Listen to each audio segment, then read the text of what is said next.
As the world evolves more and more each day, cryptocurrencies and projects are trying to improve and look for ways to attract more investors in their network.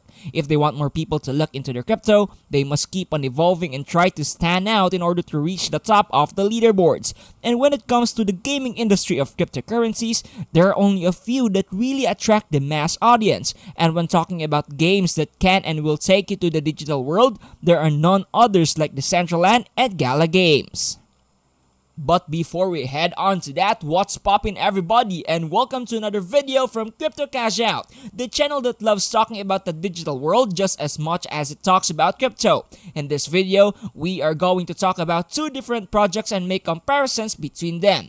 Despite that, we are not telling you guys to invest in one or the other. We just want to share information, and we are urging you guys to do additional research regarding the topics. We want the best for you guys, and the best is for you to be diligent in your research to ensure victory no matter how small. Now that you guys have understood that, let us head on to the video. In the fourth quarter of 2021, Facebook rebranded themselves to Meta. This was in connection to their decision to join the Metaverse and have a go in it. This rebranding became news and reached the farthest places. In connection to the announcement, the whole Metaverse business was gaining in popularity when the rebranding was announced. At the moment, there are a couple of Metaverses that are popular. One of them is the Sandbox. Sandbox is either in the top of someone's list of metaverses or in third place. If it is the third placer for some, then what are the other two? Let's talk about that. But before we head on to the video proper, we would like to make it clear that this video will be split into three parts. The first is when we are going to talk about Gala games, the second part for Decentraland, and lastly, we will compare their tokenomics and how bright or dark the future will be for both of them. So, strap in if you guys want to learn more about the metaverses of Gala games or Decentraland and why you should consider looking more into these projects. Again, let us talk about Gala Games first. It is a video game company that was founded by the same mind that brought to us Zynga, a company that you may be familiar with when you were browsing the early days of the games on Facebook. Games like Farmville and Zynga Poker are just some of the names you might have heard from them. Anyway, back to Gala. The founder Eric Schiermeier wanted to do something new with the games before creating Gala. He wanted to integrate blockchain in his games, thus the creation of Gala. But the Gala isn't just for show. The games are actually quite nice. In fact, the slogan or motto for the company is, making blockchain games you'll actually want to play. This tagline is important to keep in mind because there are some blockchain games out there that are boring to play. Gala wants you to forget about the blockchain when playing their games. They built the game first and found a way around the game in order to integrate the blockchain in their games. One of the most popular ways that Gala games integrate the blockchain in their games is with NFTs. Their market is filled with NFTs that you can purchase from different games. According to their official website, the company has sold over 26,000 pieces of NFTs, and it looks like they are not stopping. With how their games are designed, it really looks like the NFT business will be booming for them as there are more necessities when playing the games. And if the players have an excess of NFTs, they can just sell those in the marketplace for quite an attractive sum. For example, with Townstar, which is one of their very first games in their library, one of their most expensive pieces of NFT in their marketplace is the legendary Tesla coil, which is valued at 3.718 million Town tokens.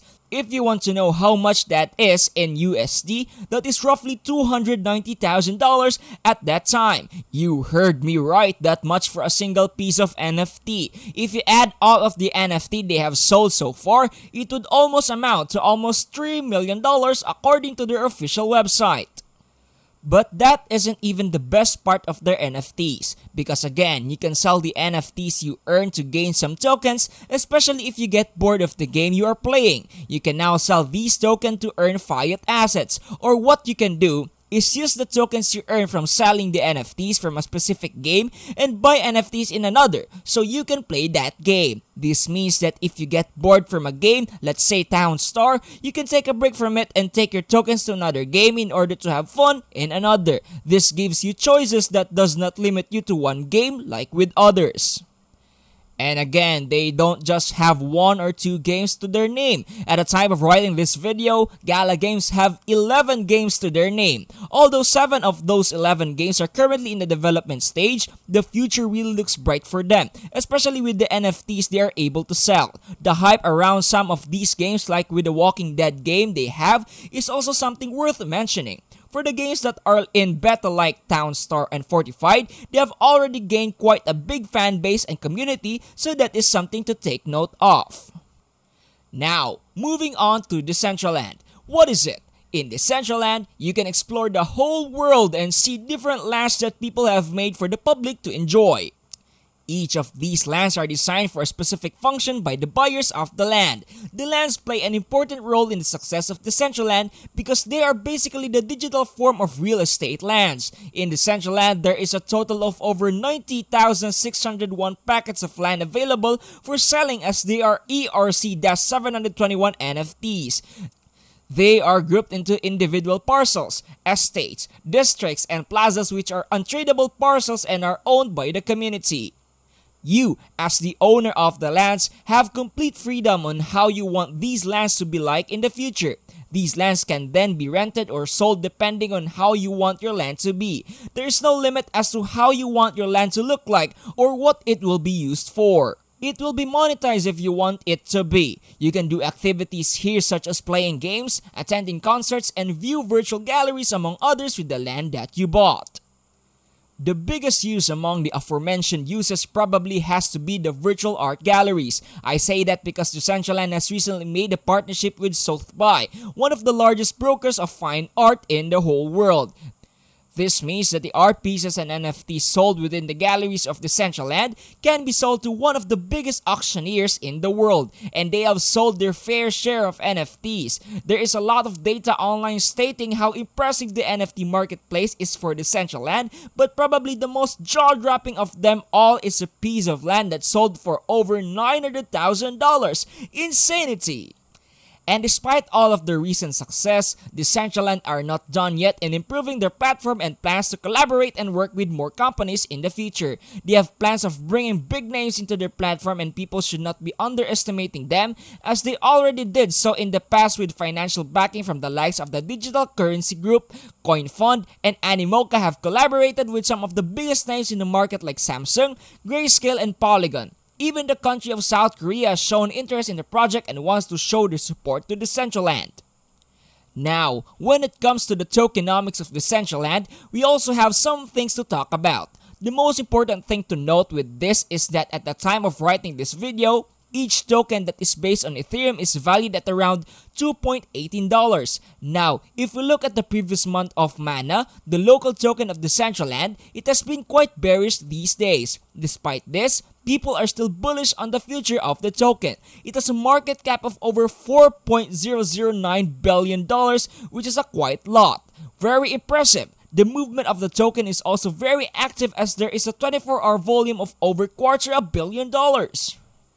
Another great use for the Mana token is that it is also a governance token. Decentraland uses the Decentralized Autonomous Organization, or DAO, as a means of governance in the platform. This means that people who hold Mana can have their say on how the world of Decentraland changes. With Mana, people can propose policies and its updates. They can also vote on land auctions here, and they can alter what type of content is allowed in the platform. Now, let's go to the tokenomics of Gala Games. Their native token is simply called Gala, and at the time of the writing, each Gala is valued at $0.2036. You may compare the two and see that Mana is better because it is over $2, but don't let that deceive you too much. For this, we look at the market cap, in which Gala Games have $1.420 billion. The market cap of Gala is much lower than that of Decentraland, but Gala still breached the $1 billion market cap mark, which is an impressive feat. But despite that, Gala Games won't give up and have plans to release more games in the future in order to gain a larger audience. In fact, they have two things coming up sooner or later. The first thing is a Galaverse. Galaverse is basically a convention for Gala Games. This is where they make specific announcements for their games. They already did their first Galaverse in Las Vegas back in December 2021. this June. They plan to hold the event in Denmark, which is great news for international fans. Another thing they plan which may increase their market cap is with blockchain. Gala plans to move to their very own blockchain sometime in the future. With that, they will house their own Gala token and make it so that it will be easier to access for their game. Having their own blockchain will give them certain benefits, such as but not limited to reduced impact on the environment, faster transaction speed, lower transaction fees, and interoperability throughout the world of Gala. With that, you really know that the company is serious when it comes to improving themselves. And even though Gala has a clear and concrete plan in the future, whereas Decentraland is all about letting the users vote for what will happen next, we can't argue that both projects have a bright future ahead of them and no market drops will stop them from reaching their goals. Now to the question which among them is better, the answer really lies in you. But always remember to stay diligent and do additional research before putting your money in the Metaverse.